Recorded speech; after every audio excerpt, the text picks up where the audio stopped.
The Bliss Business Podcast, the show about empathy, connection, and consciousness in business. Today's episode is brought to you by Zero Company, your paid search, social media, and programmatic ad experts. Welcome back to the show, everyone. I'm Steven Zakash here once again with my co-host, Tulio Saragusa, and we've got a special guest who we'll introduce in a moment. So every business leader wants high performance, which might result in happier customers, more consistency, greater resilience when things change, and stronger teams. And today we are exploring the emotional intelligence of high performance. Tulio, tell our audience about who we have on the show today. It'll be my pleasure. Our guest today is Scott Greenberg. He's a business performance expert, workforce leadership speaker, and author of The Wealthy Franchisee and Stop the Shift Show. Scott is a former multi-unit franchise owner and operator for Edible Arrangements, where his locations earn strong sales rankings, customer service recognition, and management awards. That experience shaped his practical approach to mindset, emotional intelligence, leadership, and team performance, which is what we're talking about today. Today, Scott speaks, writes, and trains leaders on building high-performance cultures, managing frontline teams, improving customer experience, and creating systems that help people and business thrive. Scott, welcome to the Bliss Business Podcast. Your book almost had me say something else. I was like, what did I just say? I have to tell you, when I came up with the name, I envisioned being on podcasts like this and watching people, and it's happened, and I giggle every time, but you got it right. So you deprived us of the laugh, but you got it right. So after I was like, did I just say that right? You know, even if you said it wrong, Shift happens. It would convey the same idea talked about in the book. So you're fine either way. All right, cool. So, Scott, from your experience, as Tulio mentioned, as like an operator, speaker, advisor, why is emotional intelligence so closely tied to business performance? I look at emotional intelligence as everything that's happening under the hood of a business. For an automobile, it's not just about how it's driven, but it's about what's going on underneath. And emotional intelligence is what's going on underneath for each of us. And it directly impacts everything that we're doing. You certainly know from marketing how important it is to speak to people's emotions. And, this is something Aristotle talked about, thousands of years ago when he talked about the rhetorical triangle and, needing knowledge, trust, and emotion. He called it something else. But the importance of all three of those things to influence people. And most people would agree of the three, the emotional part is what's the most important because we're driven by emotion. So I think we need to be self-aware and tap into other people's emotions so that we can have influence. So you've said the mindset, emotional intelligence, and leadership skills shape business outcomes. So what do leaders often underestimate about their own emotional influence on the team? It's a great question. I think that so often, first of all, they're not self-aware. They're just focused on the task. It's like a bee in a hive just trying to make the honey, not realizing that their emotional state impacts everyone around them. So they're not acting with self-awareness, and they're not acting with the awareness of the emotional experience of those around them, whether it's an employee or even a customer. They're just manufacturing and selling widgets, but they're not thinking about how that manufacturing and how the transaction makes people feel. And so I think that lack of awareness, it's a missed opportunity, and it creates problems and the wrong kinds of feelings. I can't agree with that more because I actually wrote a blog about this a few weeks ago because there's this big movement. It's like, be yourself, just be yourself. But just being yourself sometimes without accountability lacks emotional intelligence because maybe you're in a bad mood. You show up at the office and you just share that mood with everybody. That's not going to inspire anybody. So maybe in that moment, shift your context. Like you said, be aware of your emotion because it might impact other people in a negative way, especially if you're a leader. And yeah, that advice concerns be yourself. What if you're a jerk? Right. I'd say be someone else. Right. Right. But no matter who you are, we have to think about what conditions are we creating for those around us? Are we elevating the way they feel, or are we, having the opposite effect? And that's huge because it impacts their performance. In your work with franchisees and business owners, what do you think separates high-performing operators from those who struggle? Well, so much of it is this. And again, I have worked with countless franchise business owners. I was one. I've written about them, and I continue to be exposed to thousands of them every year. And I speak to their franchisors about their top performers and about everyone else. And what I've seen they all have in common, first of all, it's not that they had necessarily the best locations. Often they'll acquire a struggling location and they'll turn it around. It's not that they're working hardest or they're working the longest. Yeah, they're working hard. Yeah, they stick to the proven system, right? And they're watching their numbers, but they're also very aware of the human element of the business, starting with themselves, right? They manage their emotions. So they're not giving into greed. They're not giving into fear. They're not giving into mistrust. So they're really good about that. And then they're really good about their relationships. They know that what people get matters less than how they make them feel. So for customers, it's not just about selling them the thing, but elevating their emotion as they deliver that product and service to the customer. And the same thing with employees. I found that these top franchisees are really good at recruiting and building teams, but then maintaining these teams, maintaining their performance by making them feel good. So really, I'd say that I don't care what business you're in, but you need to use that business, the delivery of those products and services, to elevate the emotions of others. That's what these people have in common. They run their business in a way that elevates people emotionally, and that elevates the business financially. Yeah, I think we talk about that a lot on, the show, just about building kind of that emotional connection, doing it authentically. It's, a better way to just go about your your daily life, but it's also proven that this is where you're going to get that lifetime value with customers. This is, you're going to build that connection. And so there's all kinds of data behind all that. So it's not just nice to have, right? There is ROI behind all that.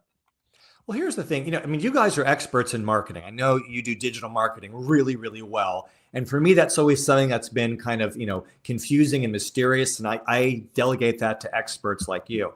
But I've been a consumer. I know what it's like to be a customer, right? And I've been an employee. I know what it's like to be led. And I know that when a boss creates an environment where I feel better, I'm more loyal. And as a consumer, when I have a better experience, it transforms me from a customer to a repeat customer and to a spokesperson for the company. We all know this because we've all been employees, we've all been customers. So to me, it should be a no-brainer. But think about how often we have bosses who don't create the conditions for us to thrive. And how often we have customer experiences that if they're not terrible, they're forgettable, right? It's a missed opportunity. And so I think that emotion, that love, that human side, that's what gives us our edge.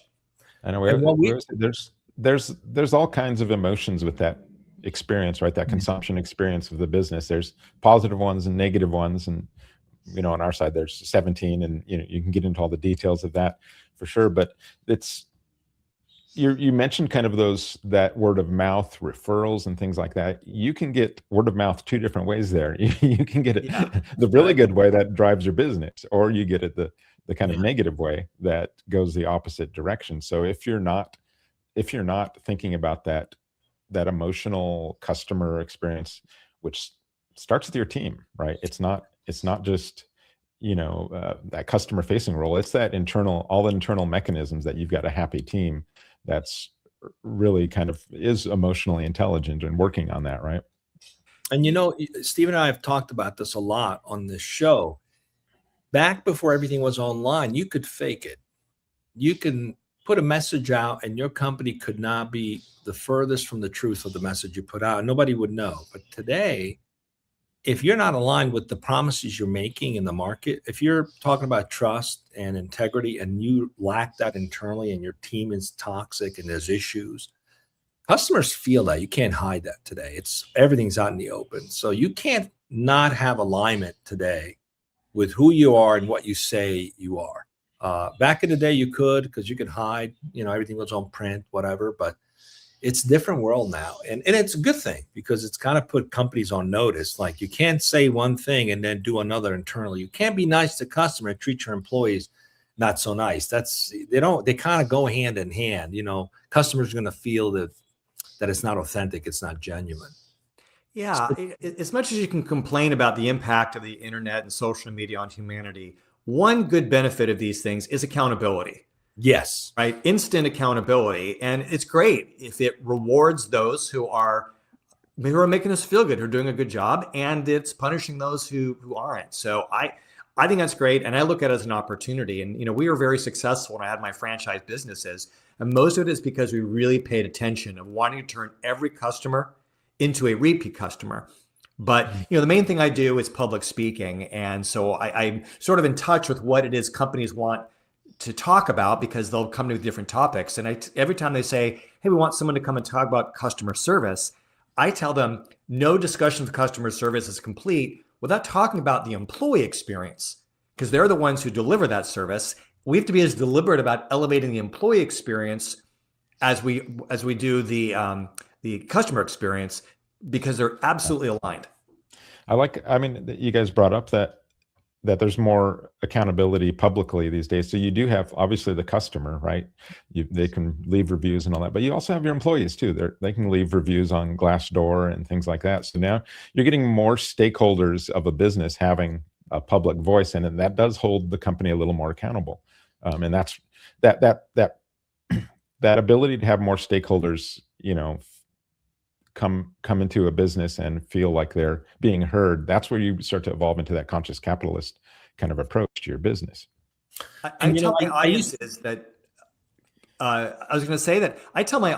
that a customer is anyone who's not you. And it's not completely true. Like, obviously, our employees are a little bit different than those who are paying us for products and services. But I think that kind of philosophy to say my role as the leader here is to elevate their experience, I think that serves us well in order to get the returns that we want and have the influence we want to have. See, I think leaders would do well to treat their employees as customers too, because they're buying into your leadership.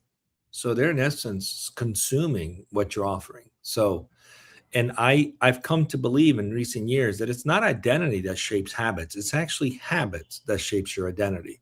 It's the things you do or the things you don't do that actually become your identity.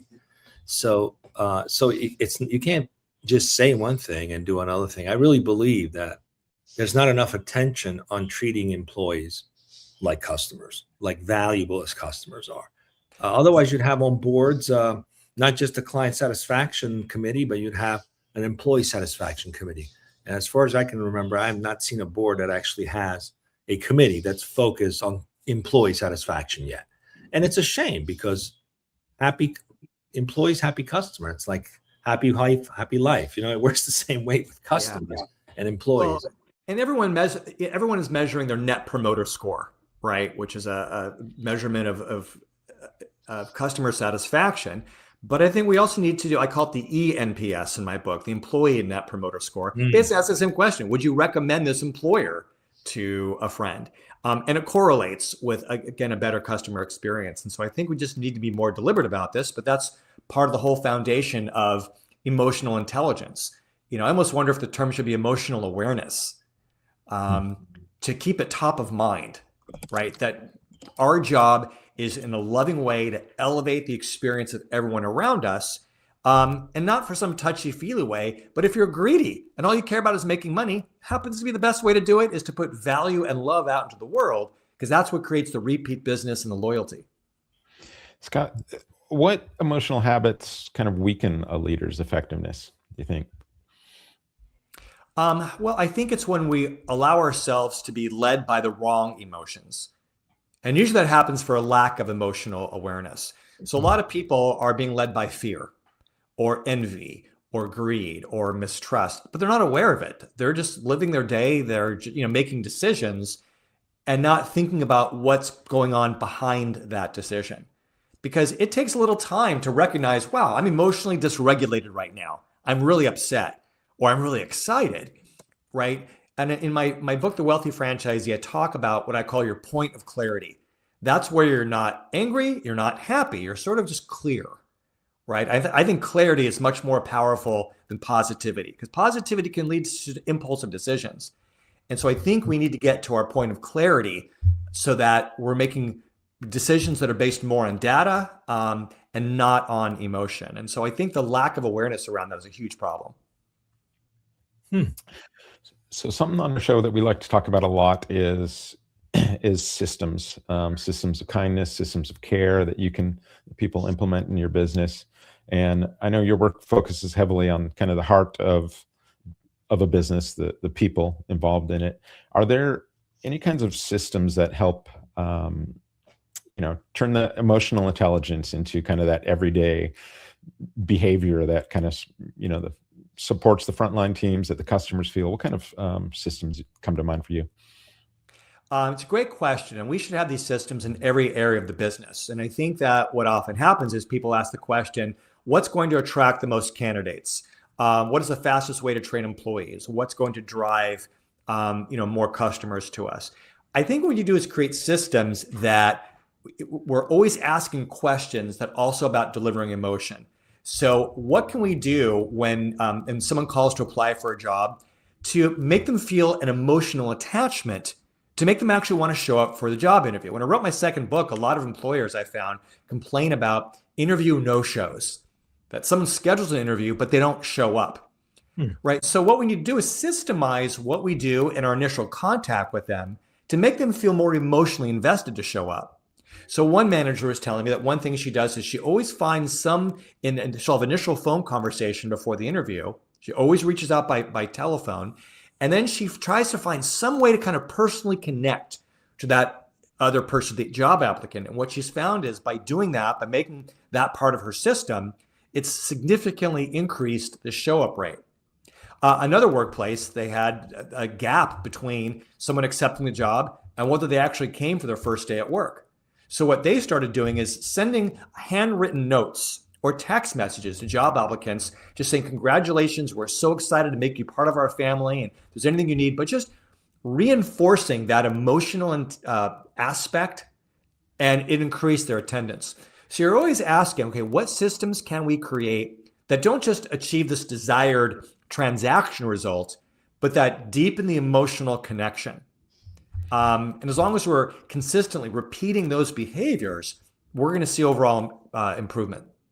Yeah, I think it's so important to, we have our acronym for the show, Bliss, which is Build Love into Scalable Systems. And I think it's so important to be auditing your business, your systems by that love in some way. And what you talked about is this sort of empathetic approach to someone coming in for an interview, right? You're really trying to do this sort of loving exercise, which is, around empathy, which is around care for that individual.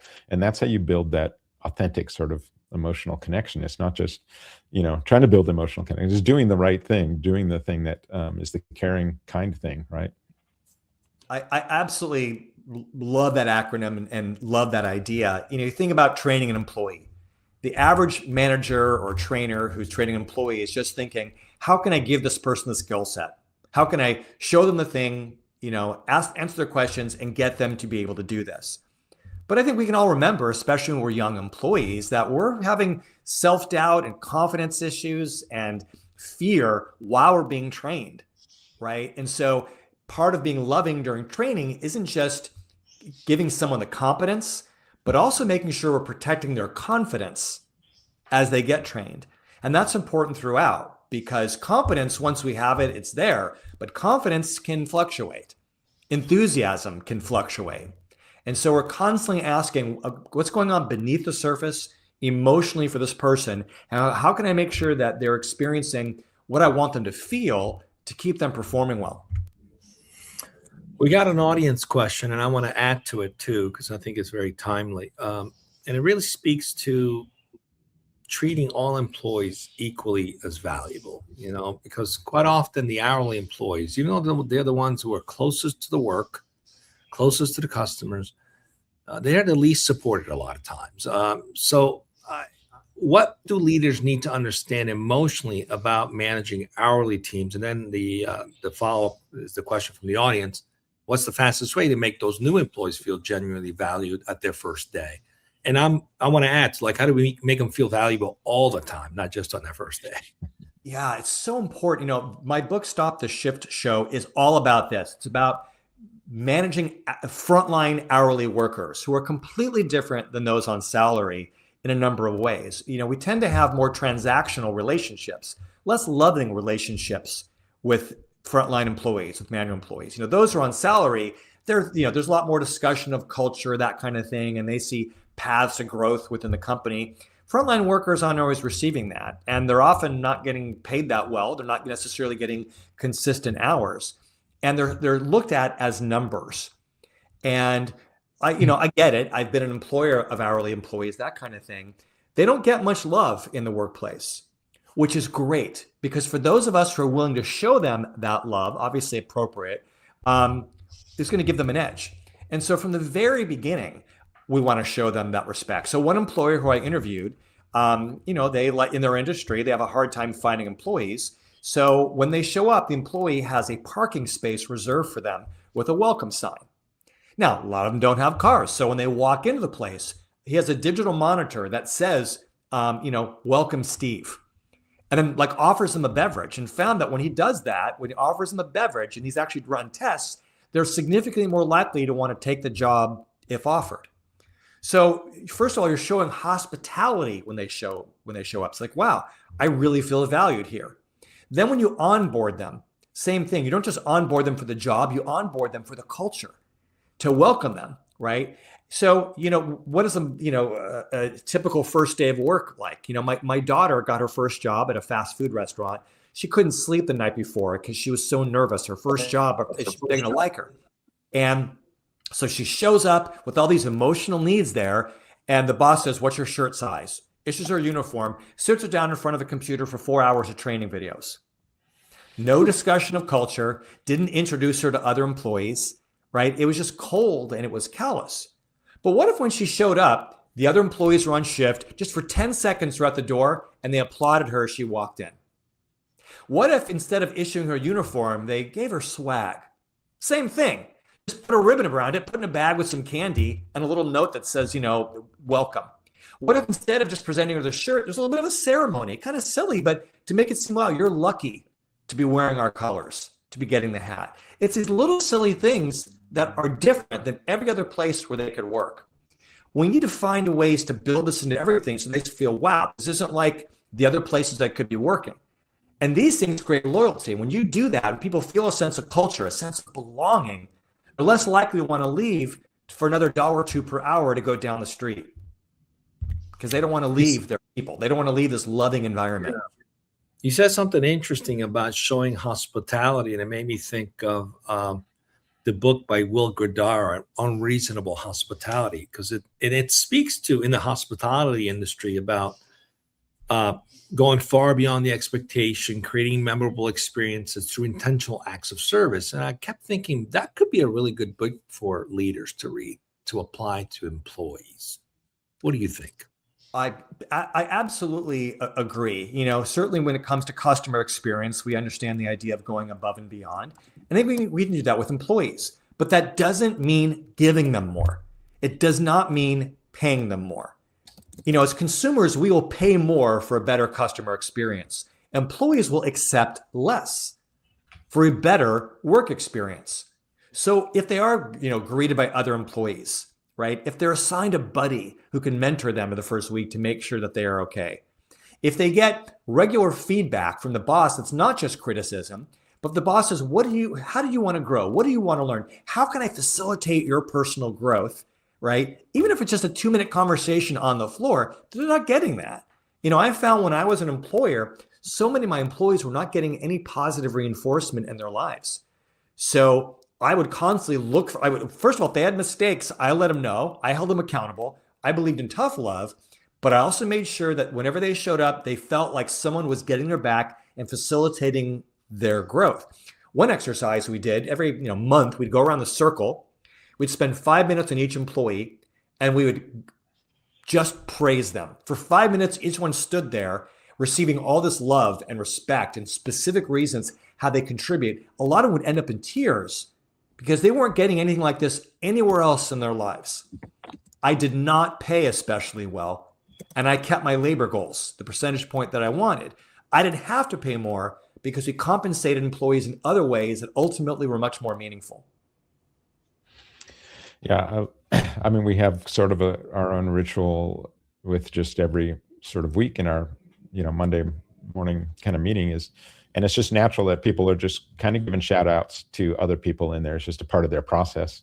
And so when you've got, instead of just one person, like a leader doing that, when you've got the whole team kind of doing that, it just makes such a huge difference coming from your colleagues and everything. And I do think if that stuff goes unsaid, a lot of times that's where you build up resentment or things like that. This is like, hey, I, broke my back trying to do this for everyone and I don't hear about it. So it's just this constant culture of trying to give that positive sort of feedback as part of our system, our rituals within our company.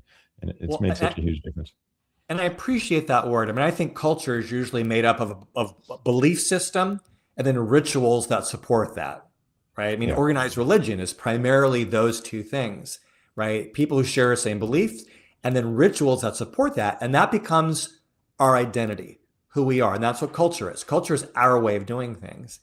And so it's not about buying people pizza or giving them gift cards or even paying them extremely well. It's about creating a way of doing things that elevates every member of that group. So that's one thing that you guys accomplish with that wonderful Monday ritual. I appreciate you sharing that. Yeah, What's nice about that specific ritual is it's not just about people being able to hear that they're valued, but it gets every member of that culture thinking about what their teammates are doing well and getting them to recognize that. So it becomes your way of doing things. I absolutely love that. Yeah. And you said they take notes during the week. Like, I got to make sure I give this person, a shout out about this thing they did for me. You mentioned unless like it's that. really good pizza. Unless it's really good pizza, then maybe that could be a nice little perk. For sure. Yes. Well, but it has to be really good pizza. Culture plus good pizza is far better than culture alone. Yes. You mentioned like the gift card thing. I just remember the story of my wife's Christmas bonus at this company. And it was like a $10 movie ticket or something. This was the bonus. You worked hard all year. Here's $10. She was all, why would you even do this? It's just such a slap in the face. Just tell me I'm doing a good job or something like that. Give me, it was so not worth the $10. I mean, it pissed her off. And so I'm just thinking of the culture there of, when it's really just, you can tell it just doesn't mean something. It's checking a box for a company. Yeah. Well, like everything we do is a message, right? So what's the message being sent with that little thing, right? It's certainly not we value you. Maybe it's saying, "Wow, we're broke." I mean, they could have at least done $1 a month. I get it. It was a newspaper, and this was back in the 90s and stuff. So newspapers, they're always going broke, but it was still at the point. It's just like, no, this is not how you do something. Just don't do that. Just don't do it at all. All right, we've got an audience question. Let's go to the audience question here. It's from a LinkedIn user. What is the secret to a healthy, profitable relationship between a franchisee and a franchisor? Wow, that's a whole other podcast topic. Yeah. But I can attempt to address that. So the question is, what is the secret behind the healthy relationship? Yeah. If you would have asked me that 5 years ago, I would have told you trust. And trust is a huge part of it. But what I've come to believe, honestly, is a clear understanding of what each party's role is. Like, read the franchise agreement. Because I think that often franchisees, I don't want to say they're purposely misled, but they come in believing, well, the franchisor is going to do all these things for me, and they're going to, take care of all the marketing, and they're going to ensure that I succeed. The franchisor is going to do what's in the franchise agreement. And so I think we need to be very clear about their role. And I think that franchisees, when they realize, okay, wow, I need to really own this. And I don't mean like on paper own it, but I mean like emotionally, like this is my responsibility. And see the franchisor as more as a partner rather than, always relying on them. I think when everybody's clear about their roles, well, then they know what they have to do and what they can count on for the other. But I think that the franchisee needs to stick to the proven system, pull their weight, spend the money, and do the marketing and really honor and represent the brand. I think the franchisor needs to make good on their promises. I think they need to make sure franchisees are heard. It doesn't mean they always need to take action based on what the franchisees want, but they at least need to know. Franchisees need to know that their franchisors are seriously listening to them and considering them.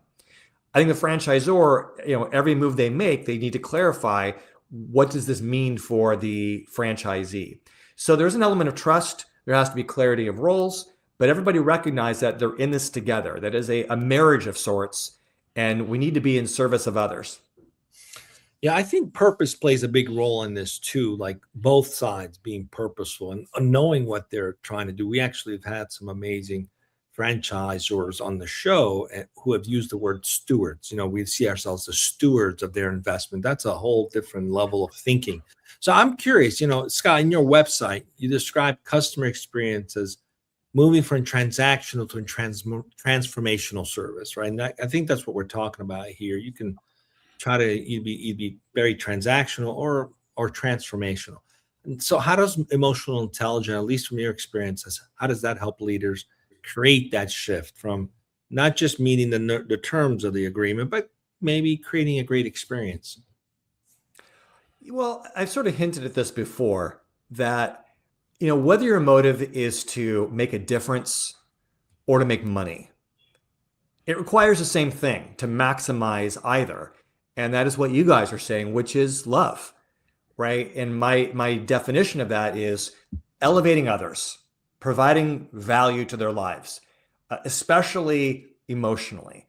I believe that when we do that, we're going to make better decisions. People are going to feel it, and that's what makes them loyal. That's what turns them into repeat customers, long-term employees, grateful franchisees, a more dedicated franchisor, that we are driven more by emotion than anything else.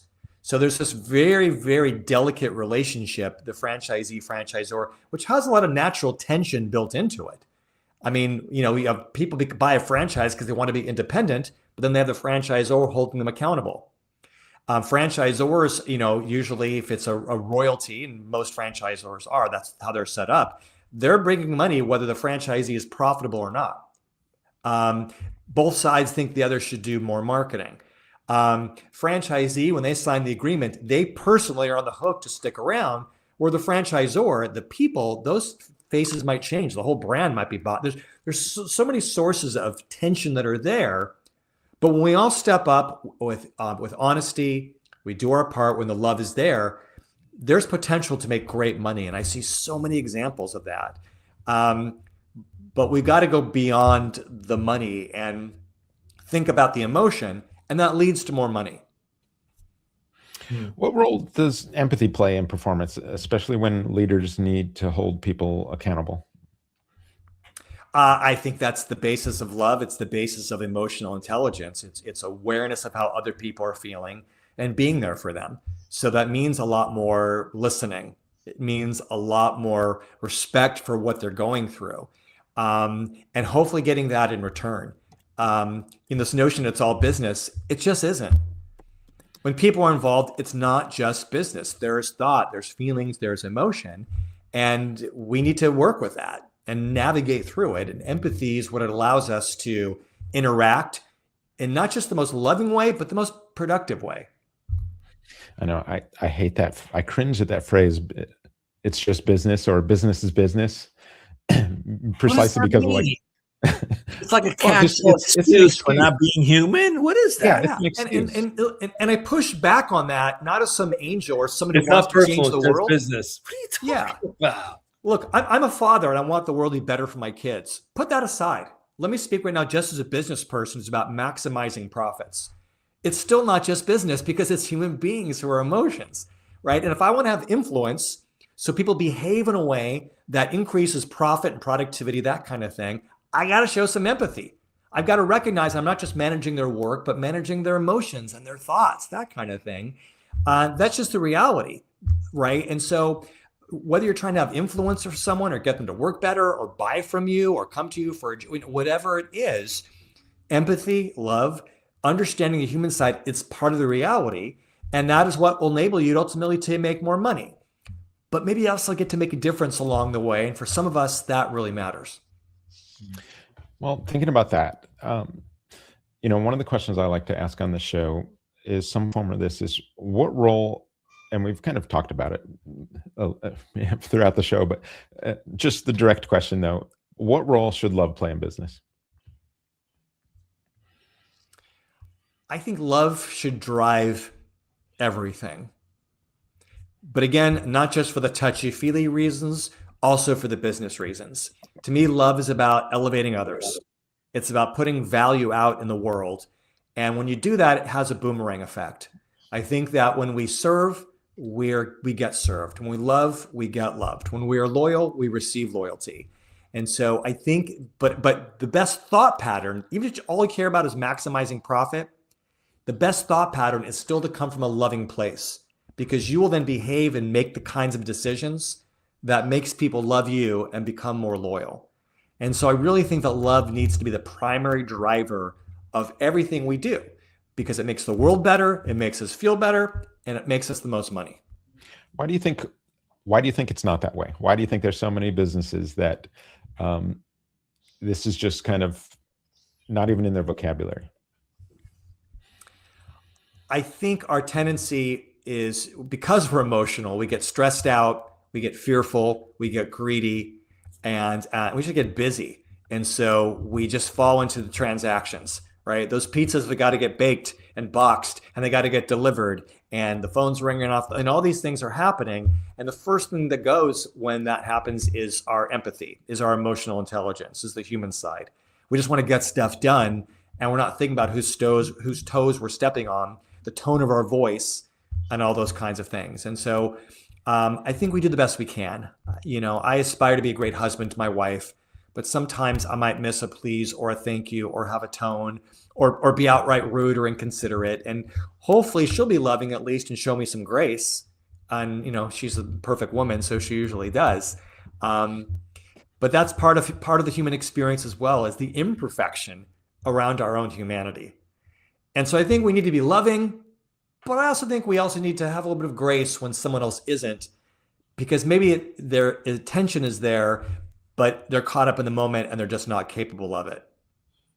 Yeah, I think that's so important, especially if you're thinking about, being empathetic, especially during times when there's just some massive change or upheaval or things aren't going right. This is when that emotional challenge really should be stepping in and taking over versus, the opposite, where people tend to have a knee-jerk reaction to something.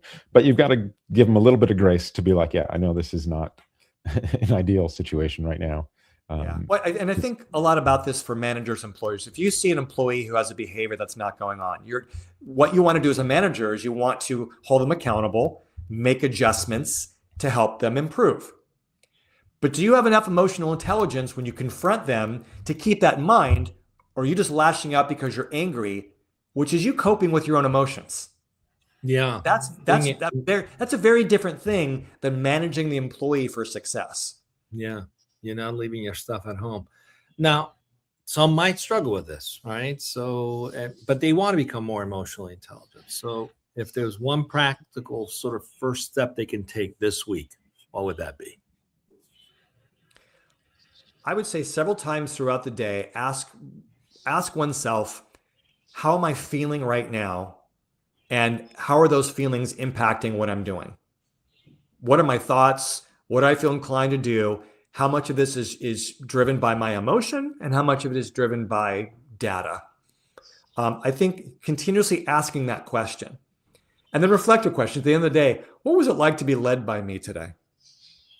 I think that's a great question if you're in a leadership or management position. We've talked about doing that retrospection. It's that's a great way to look at what you did that day. It's actually an ancient tradition called Shubat, where you look back where you might have created a bad taste in someone's mouth for the day. It's quite revealing to do that. Highly recommend that. It's actually a really good one. Okay, Scott, where can listeners learn more about you, your books, your speaking work, your leadership resources? Please tell us. I'm pretty Googleable, but a great place to start is just going to my website, which is scottgreenberg.com, B-E-R-G. And I'm pretty active on LinkedIn as well. But best place to start for all of those things, my speeches, my books, my courses, scottgreenberg.com. I love Googleable. Is that like a way of saying I'm cute in business terms? Well, I wasn't going to, I was thinking it, but I wasn't going to say it, but I'll let you say it. Sure. All right. Scott, thanks for joining us on the show today, and sharing your perspective on all these things. And something I appreciated on that love question you mentioned is part of love is putting value out in the world. I thought that was a really good point there that we don't discuss quite often enough, I think. And there's many ways you can put that value out into the world. So thank you for that. Thank you to our listeners for the great questions, as always. And we will see you next time on the Bliss Business Podcast.